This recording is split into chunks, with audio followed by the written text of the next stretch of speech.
Good morning. I see a lot of you survived yesterday's party happily, and Doru wants to take over. Where is he? He wants to take over, he said, but no. When I die, then he can take over, but not before that. So, let me check. I have a paper, there's not much on there. But as Doru said, and yesterday I said it also at the opening ceremony, I'm happy to be back in Romania, but happy to be back in Brajov, because we started our series of workshops, you could say, because it's now the 9th probably. We started that in 2013 in Brajov, so that was the beginning of a series, and so I'm happy to be back here. And in the Netherlands, they say the circle is round, but we continue after this probably. I want to thank again Ara and Mr. Vlaiku, but I think he left with the Turks, so I want to thank him again for inviting us. And of course, I want to thank Expoapa and also the people, Eva and all the other ones, who took care of, let's say, 90% of the organization of this workshop as every time. So thanks for that, because otherwise it would not be possible. What I want to do in this introduction is tell you something again about IWA in the specialist group, but the people who visit this workshop regularly know about this, but I see a lot of new faces also, so I will do this also, but I try to keep it very short. And something about digitalization and digital transformation, and why I think it's important. And Doru already said it, it's not our specialty. We are a little bit out of our comfort zone because we are economics. That's why we invited some colleagues. But I have my vision also, and I want to tell you something about that, but it's not a complete picture.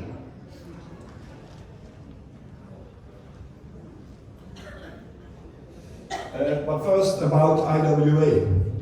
IWA is the largest organization in the world dealing with water, and it deals with the complete water cycle, so meaning drinking water, wastewater, and sewerage. It has up to 10,000 individual members, but also companies and universities who are members. And why are they there? Why is it necessary that we have an organization like the International Water Association? You can see here 3 figures, and then you know why they are there. More than half of the population in this world is living without safely access to sanitation services. They don't have it. More than 25 or 30%, 2.2 billion, live without access to safe drinking water. They don't have it, they have to get it somewhere.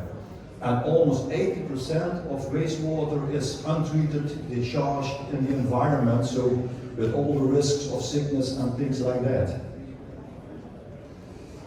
And what does IWA want to achieve? They want to achieve a world in which water is safely managed. And in this way you can satisfy needs of human beings, but also of ecosystems, and they want to do it in an equitable and sustainable way. And they are doing that by inspiring change and by connecting water issues to causes that underpin the global goals. In fact, what it says here in normal languages, they want to have that all people in the world have safe drinking water and hygienic sanitary circumstances. That is what they want, in fact. It will be an illusion, but anyway, to strive for that is a good thing, I think. When you look at the network, what is IWA then at a glance, you could say? It's a global network of water professionals, those 10,000 people, and these are different kind of people. It's people from professors from universities, consultants, people from regulatory offices, people from the water industry, and of course people from utilities. They are all over the world, in over 140 countries. And when you look at the organization, they form different kind of groups. The most important ones are the specialist groups, and I will come back on that. But also forums of chief executive officers, forums of regulators, task groups with certain tasks, young water professionals, which are very important, of course, for the future of the sector. and also a lot of these young water professional chapters in different countries. Governing members, which are more or less the shareholders of IWA. And what they do, they form programs, they make projects, they publish on the internet or on paper, and they take care for professional development of their members, all to strive for these goals that I told you before. This is like the International Water Association in a nutshell. Then going to the specialist group, and our specialist group of statistics and economics is one of those. And we have more or less 50, I think, and they are the core of IWA, you could say, because members of IWA develop international networks gathered around certain issues, like ours is gathered around economics and statistics in a very broad way. And in this way, they try to exchange knowledge and information, and they do this by organizing conferences or workshops like this one, or webinars even, and they report about those issues in social media, in the web, but also on paper. And in this way, they contribute to research and practice in all water areas, so ours are statistics and economics, but there are a lot of other stuff also. And if you are a member of IWA, you can join as much specialist group as you want. Going very shortly to our group, what we deal with, I said it already, I think, we deal with all economical and financial issues in the water industry, and I listed some here, tariffs and charges, efficiency of utilities, the microeconomics of the water companies, finance of those, performance measurement, even regulation of circular economy, and today even digitalization, but that is not a core business. And the other thing what we do is that we organize worldwide surveys to extract information about water and provide from that analysis and statistics. And even the most important one that we do every 2 years, we gather figures on charges, on abstraction, on regulation, and we publish them each year in the World Water Congress, and this year is in Toronto. And the last thing that I saw is that we have now the information of 45 countries and over 250 cities, so it's a lot, and it's a database where you can go in and you can draw your own graphics and statistics. Just shortly, what the group is self-managed by chair, vice chair, and the management committee.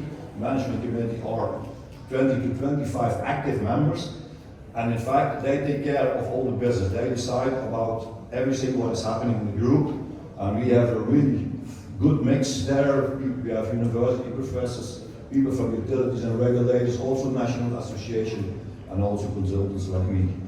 The group consists about more than 300 normal members, and that are the paying members of IWA. We have over 1,000, but they are not paying, so they are not listed. And the normal members are not so active, only following us. And what we do, we come together physically, but also hybrid, 2 to 3 times per year.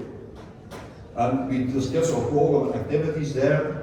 We introduced since 2 years that we discuss with that group of experts certain topics that people want, so certain issues we discuss for half an hour or an hour or whatever.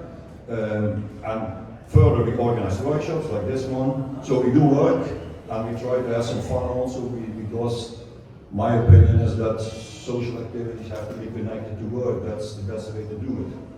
And in between those meetings, we do our work on the phone or on a virtual meeting or on the mail or whatever. Going back to the workshop. Guru will introduce the workshop, we did already, and will introduce the presenter, so I'm not going to do that. But I want to tell you something about digitalization, about digital transformation, in fact, and that is what is happening at the moment, and why it's so important. I said to you already, I'm not an expert, but I try to listen very good to people who are experts and then form my own opinion. And mainly from the perspective as a manager from utilities. That's what I do. I think it's important for every manager of management of companies, also when you are not an expert, to have some knowledge and expertise about those digital transformation and what is happening at the moment. Because you need that knowledge, not in detail, but on a global scale, to see what you can do with this transformation, or what your company can do with this. And when you are very blind for that and not seeing what is happening there, you're going to miss opportunities, and you get back, I think, in the competition, if there is a competition, to others. And that is not specific for the water sector, but it's for all sectors, in my opinion. But because what you see, and I go a little bit back in history, is the paradigm shifts, what we had on this field of information technology, I call it. And there were huge transformations, and when you go back in time for yourself, then the first one, you are not so old, but anyway, you saw this, that was in the 1960s when we introduced the internet, and that was a huge change in communication and in sharing information and in the way of doing business. And then the second one, in my opinion, was the introduction of the smartphone, and especially the iPhone. Then it's really started in 2007. And also, maybe you cannot remember what was there before, but the access to information changed from that moment on. There was a new way of interacting with each other and communicating, even like this, not talking, but looking on the phone. And also the way we are doing business changed a lot because of those smartphones. And now we are in the period already longer for digital transformation, and one of the most important things what is happening there, and one of the most important reasons, in my opinion, is artificial intelligence. There are some others. Doro mentioned also some of those. I will not go into those, it's too complicated for me, but I think this is the most important one. And why is this? The definition of artificial intelligence, when you look in the internet, you find 20, so I try to do my own, let's say. And what artificial intelligence does is it enables computers to do tasks with some degree of autonomy, so not only for the scheme, but with autonomy, and those insights and those tasks lead to new insights or achieving specific goals and could lead to new business. And it's all based on a very large basis of data, amounts of data. And before there was human intelligence required, but not anymore in these tasks. That is, in my opinion, a normal definition. Why you could say what artificial intelligence is leading to this digital transformation. And it's not new, we already have it longer. I have some examples here that you all know: Netflix, YouTube, Spotify, Instagram, Facebook, Booking.com, Amazon.com, all based on artificial intelligence.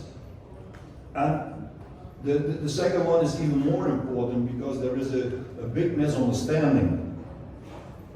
In people say artificial intelligence can think. No, it's not.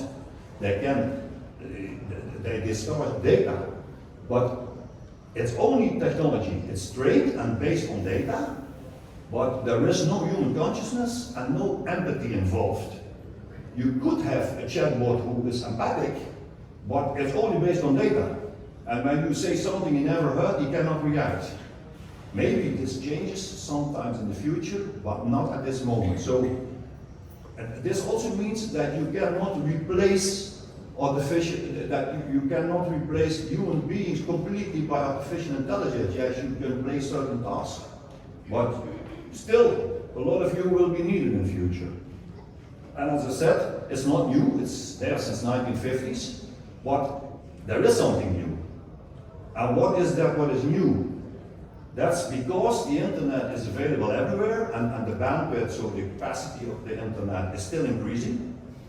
The data storage capacity, all those data that you need for artificial intelligence, increased a lot. The cost of data storage went down, and the processing capacity of computers increased a lot and is still increasing. Everything is still going on. And these developments lead to an exponential increase like this of the data that you have available, and thus the possibility to do something with this. And in my opinion, artificial intelligence is one of the reasons for digital transformation, of also digital disruption, it can be, or disruptive innovation they call it. And it's not only that, it's also about cloud computing and network architecture and quantum technology and blockchain and whatever. But this is one of the main reasons. And this leads to new business models. We saw in the past, like, and I listed some here, that you all know: Uber, Airbnb, Netflix, Amazon, Google Maps, Wikipedia, but also, I don't know if it's really new, but remote surgery. Dutch surgeon can operate you here in the room if he wants, by television and by artificial intelligence. Deepfake, you all know it. There will be one day that your daughter calls you, you can see her, she knows everything. She knows her birthday, she knows your name, she knows what you did yesterday, but it's not your daughter, it's someone else. That will happen, and that's also dangerous. But okay, then there are a lot of advantages also. So, in my opinion, and that's in fact my conclusion, digital transformation affects now and in the near future every organization in the world and the way we will do business. So that's the reason that you have to be aware of this and to know something about it. And that's what I listed there. You must gain knowledge and information, not in detail, but in general, to know what is happening and to see what you can do in general and in headlines with it for your organization in the water sector or in every sector. That's what I wanted to tell you about digitalization or digital transformation, maybe it's better. I want to show you something also that is our next international conference. So marketing is allowed, because we don't earn money with this. And it's next year, the 28th to 30th of April in Paphos in Cyprus. It's our international conference that we organize every year. And we do this together with the Strategic Asset Management Specialist Group, and that's their leading edge conference, so high-level conferences. You are invited there, and hopefully we can see you there. And from now, I hope you have a good workshop, that you learn again a little bit, and that is mutually, we want to learn also from you. So be active as possible, and have a good workshop. And thanks for listening again to me.